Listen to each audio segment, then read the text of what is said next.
has 3 alarms that are located in different areas that you will need to test. In the living area is the smoke alarm.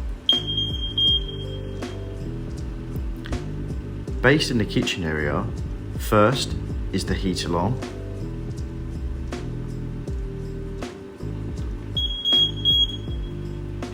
And always located near a boiler is the carbon monoxide alarm.